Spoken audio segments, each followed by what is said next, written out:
But on Virginia in particular, how much was that government shutdown driving votes for the Democrats in Virginia, which has a large, in the North, population connected to Washington, D.C., and the government, because you had those horrific texts and phone messages from Jay Jones, and even he still won as Attorney General, having fantasized about the death of Republican opponents and even their kids. Yeah, I would stop and please allow that to sink in, that Virginia just elected somebody who wanted to shoot his opponent's children. That's where the party is right now. But to your question about the shutdown, look, if it's going to have an impact anywhere, it would be in the state of Virginia. But still, I think even without the shutdown, the results are probably about the same. Keep in mind, these are federal workers. Whether or not they're at work or they're not at work, they just don't like Donald Trump. That is the deep state for the most part. They haven't liked him since 2016. They're not going to start to like him right now. I don't think it's possible for them to like him any less. So the shutdown probably played a very, very minor role in Virginia. I don't think it played a role at all in New York City or in the state of New Jersey. The media here will try to make it now a loss for Trump because of the shutdown, to put pressure on him to reopen the government and give in to the Democrats on Obamacare. But I certainly hope the Republicans aren't reading too much into the connection between the outcomes of the election and the shutdown. Well, just on the shutdown, I've been very curious to watch how this shutdown has played, because normally these things go very well for the Democrats. But I was very interested to see what Frank Luntz had to say on CNN. Have a look at this. Everyone is being hurt by this. Everyone's credibility and respect, and looking at the government, and the public just looks at this and says, why?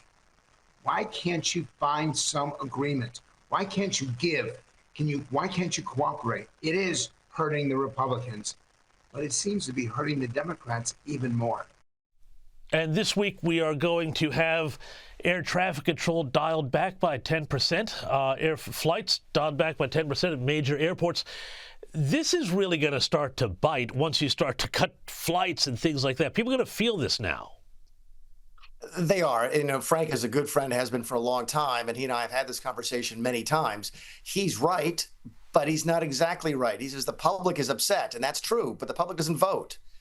Keep in mind, the turnout here was extraordinarily low. So a lot of the people that Frank is talking to say that you don't like either party, they're upset with the way Washington is being run.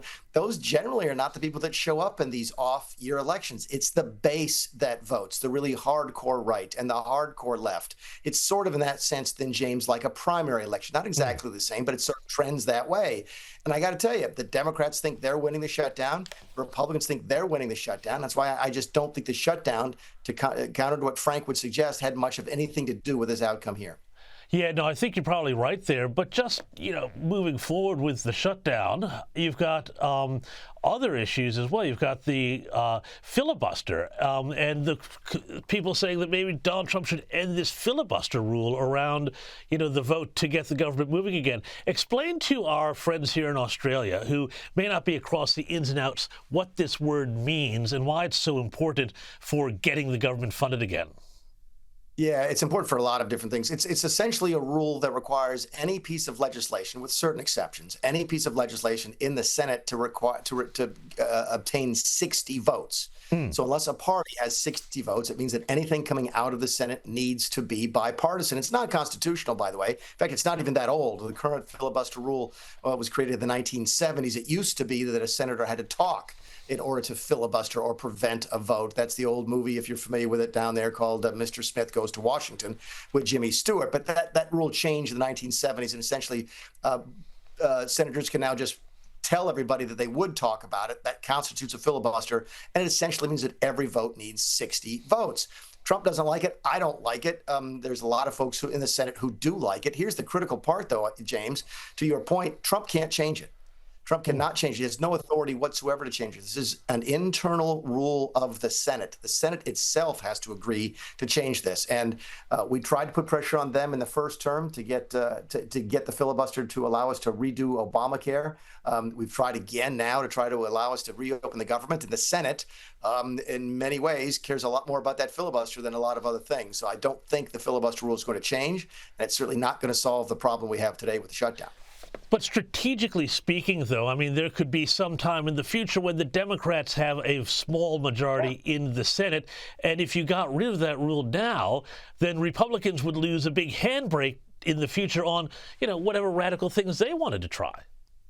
Yeah, that's certainly the argument. And I can see that argument. My response to that, believe me, I've had this conversation when I was chief of staff with Mitch McConnell with dozens of Republican senators. They're like, look, Mick, we need this for the day the Democrats take over. I'm like, the day the Democrats take over, it strikes me that that's what the voters wanted. What you folks are really doing in the Senate is preventing the voters from having a say in how their country is run. They could elect 59 Republican senators and still not have the ability to pass legislation without having it be bipartisan. I'm not sure that's what the founders wanted. If the founders had wanted that, they would have put the filibuster rule in the Constitution, but they didn't. And again, there's other sort of breaks against an overreaching Senate, which would be to go back to that rule about just having the ability to speak a filibuster, to actually talk and stop things that way, as opposed to just putting your name on a piece of paper and going off to a fundraiser. Believe me, as a former member of the House of Representatives, I'm not a big fan of the filibuster, and I wish it would go away. But I think it's mostly academic at this point. There's no interest, I think, in the Senate right now to change the filibuster rules. But, Mick, you may very well have changed my mind on the filibuster. It's so fascinating with U.S. politics how these debates can echo back for 250 years. Mick Mulvaney, thank you so much for your time, as always. Thanks, James.